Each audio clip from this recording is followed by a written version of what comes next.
always in a negotiation.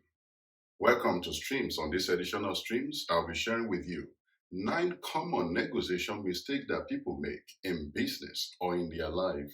Every time you make a choice, you are negotiating with people, with your siblings, or with your partner. You are negotiating who will do the dishes. You are negotiating what color this house must be painted. You are negotiating everything.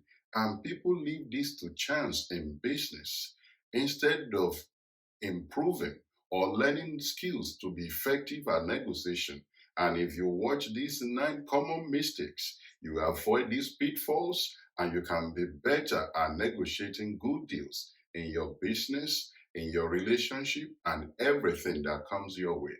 Number 1, knowing when to hold your position or when to move on. When you are in a negotiation, you must know when you have hit the soft spot or the good deal so that you can hold that position, or when things are not going to plan, you know when to move on. I remember recently we were involved in a deal and we were made a good offer. And the agent came back a few days later to say, oh, somebody has offered a better deal or a higher price than what you had offered. And we said, no, we have given you a fair deal in this negotiation and we're holding our position. It took them a couple of days. They came back and said, oh, we're happy to go ahead with all the information you are giving us. We know you're in a good position to complete on this deal. In that situation, we knew that we're in a better position because of what we're bringing to the table. In other situations, we have had to leave the deal and move on to other things. So you must know the balance of when you hold your position and when to move on. Number 2, research, and research. In social research, they call that triangulation. You get information from multiple sources and you are comparing. You look at the market trend. You look at what other professionals have done in that field, and you look at what the market is able to bear. When you have adequate research about a potential deal, that's when you know when you have hit the soft spot and when you could call it a day and say, okay, I'm happy to move ahead, or I'm going to take that deal. But without research, even when a good deal is striking you in the face, or you are paying too much for a deal, you won't know the difference. You'll just be moving from one caprice of emotion to the other.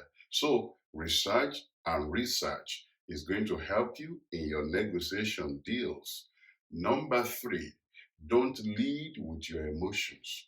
Don't be emotionally invested in negotiation process. Look at the numbers, look at the statistics, and make logical decisions, not emotional decisions. Don't be emotionally attached. If you are emotionally attached to a negotiation process, the other party can take advantage of you, or you might be offering unfriendly or unpalatable deals on the table, or you might even be paying beyond what was normal for a deal. But if you are just mentally and professionally involved, not emotionally attached, you'll be able to separate the two. And number 4, misrepresentation or misinterpretation of position. Don't misrepresent your position. State your capacity clearly. What finance is available, what kind of orders you can take, and for what duration. And don't misinterpret the position or what your other party is saying to you. Ask follow-up questions to clarify what they are saying. Do you mean this with what you are saying? Is this what you meant? So don't make any assumptions, because misinterpretation could lead to a very wrong action. Number 5, don't be too aggressive or too soft in a negotiation process. If you come off too aggressive, you can turn people off and people can avoid you. And if you are too soft, people can also take advantage of you. So you need to walk the fine line of not to be too aggressive or too extreme or be too soft. You need to create a soft spot or a middle ground where you can be firm and you can also be attracted to people in terms of people working with you and being happy to do a deal with you. Number 6, caring too much. I know you need to care about other parties, but if you care too much, you might be moving the goalpost to a direction that is not favorable to you.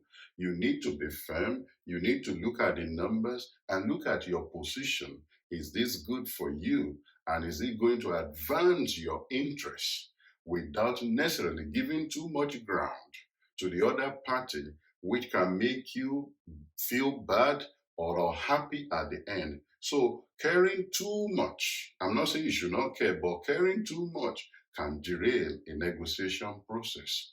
Number 7, focusing only on the money.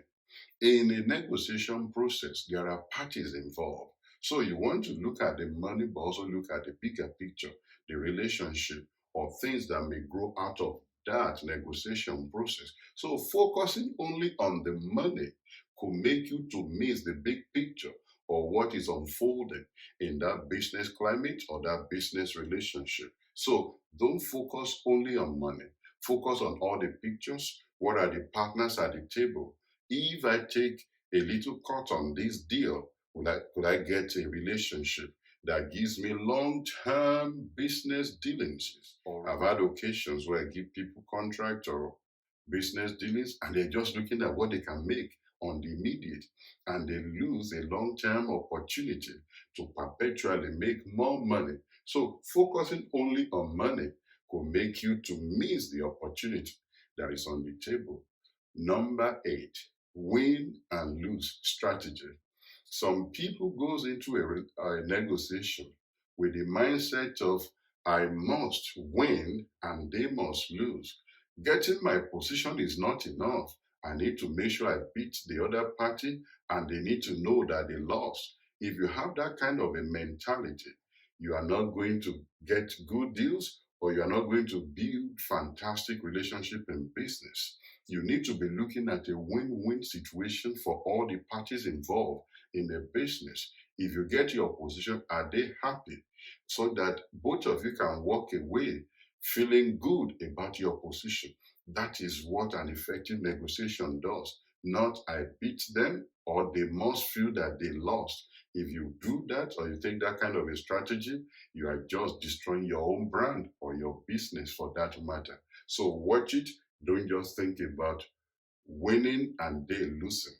Number 9, finally, is you not looking at other options.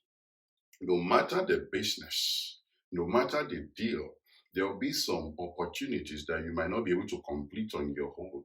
You might need to bring other parties into it.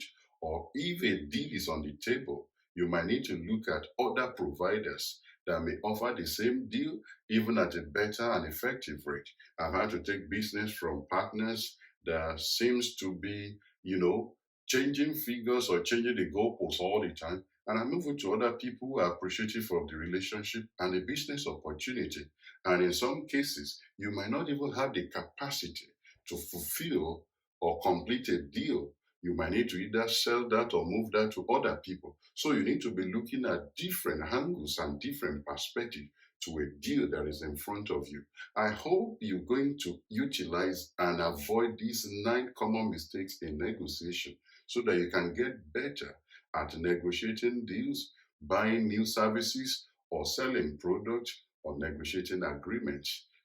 Thank you for watching this edition of Streams. This is your platform to learn everything about entrepreneurship. There are other wonderful materials on this platform. Subscribe to this channel. There's a link for you on this side to subscribe to this channel. Popping up on this platform, you'll see some other videos where you can watch, develop yourself, and develop your team. There's no end to learning. Keep learning, and I will see you on the next edition of Streams. Bye for now.